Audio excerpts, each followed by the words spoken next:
Robert Lapin says, I have a Yamaha 25 horsepower that is not peeing. When I flush the system, the pee hole pees and the intakes flow out with water. Why isn't the system designed to flush fully, or is that part of the blockage issue? The motor doesn't even have enough hours for the first oil change, but has been idle for 12 years. It started right up, but no pee. One time the mud daubers got the pee hole, but that was an easy fix. So just because you have low hours does not mean that you don't have an issue, especially when you got 12 years, if it's been idle for 12 years, because that doesn't even tell us how old this engine is. So the engine is at least 12 years old at minimum. So if you don't have enough hours on it for the first oil change, you mean you haven't even made it past 20 hours? Like this hasn't even passed 20 hours of service and is 12 years old plus?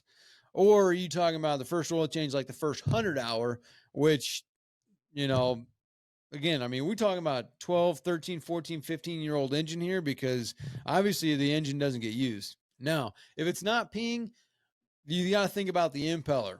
If you hook it up to the flush attachment, especially 25 horse, the power head's this big. So it's, as soon as you put water to that thing, boom, water's going to be going out everywhere. Now, the impeller, though, is a rubber impeller. Rubber, depending on where the engine is, how it's been maintained, which obviously it's been sitting, so it hasn't been maintained. Has it been sitting outside in hot weather? Because rubber is rubber. It gets hot, it gets cold, it gets hard, it gets brittle. What was this thing ran without water? I mean, if you ran the engine without water and burned up the impeller, that's not going to pee. It could be a blockage because your impeller, flipped the blade off the impeller and now it's stuck up in the thing. So most likely there is not all the information here, but definitely when you say 12 years of sitting, totally different discussion. The oil change is irrelevant. Doesn't matter how many hours are on the engine. If the engine's got 1,000 hours or the engine's got 10 hours, doesn't matter. 12 years on rubber components is hard on them. They get brittle. Now, if this thing was, flushed, fogged, and then stuck away in a barn that's climate controlled, okay, that's going to be a different story.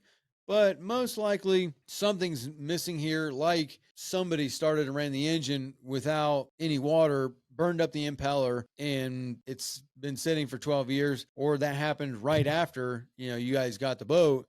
And yeah, there's something else going on here. I'd be pulling the lower unit. I'd be looking at the impeller. That's what I would do first, right out the gate. Anytime that happens, we're missing information. But yeah, 12 years is a long time, especially on maintenance components. Doesn't matter if it's got time for that.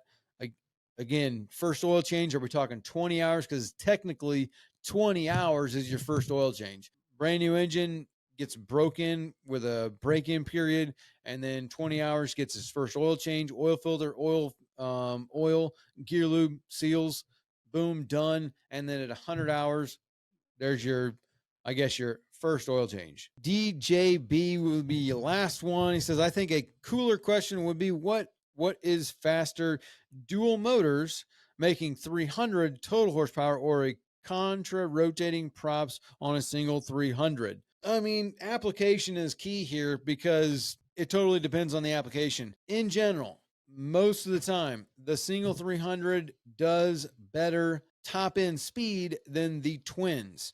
And that is generally the case because you have less drag, one lower unit, one propeller, less drag. Generally, you get more of the boat out of the water, less weight in the back. Most of the time, you get more speed from the single than you do with the twins. But based on the boat and the condition and like the application, sometimes the twins can get a higher top end speed than just the single, even with the added drag. Hey there, sorry to take you away from the video, but real quick, did you know that on average a boat owner will spend between $1,000 and $5,000 a year just on servicing their engine? And you could actually pocket and save a lot of that money if you would just do the service yourself. It might seem like a daunting task, but I guarantee you virtually everyone can do it with our guidance and the Boaters program. This is just one skill that you could learn inside the program because we have hundreds of other videos teaching you all kinds of boating skills, as well as a weekly live stream where we have questions and answers with me, as well as a chat feature where you can send videos and pictures, ask all kinds of questions, or look for some advice or some guidance on a project that you're doing on your boat. You can join the program by hitting the first link in the description, clicking join, or visiting bornagainboating.com. Now back to the video.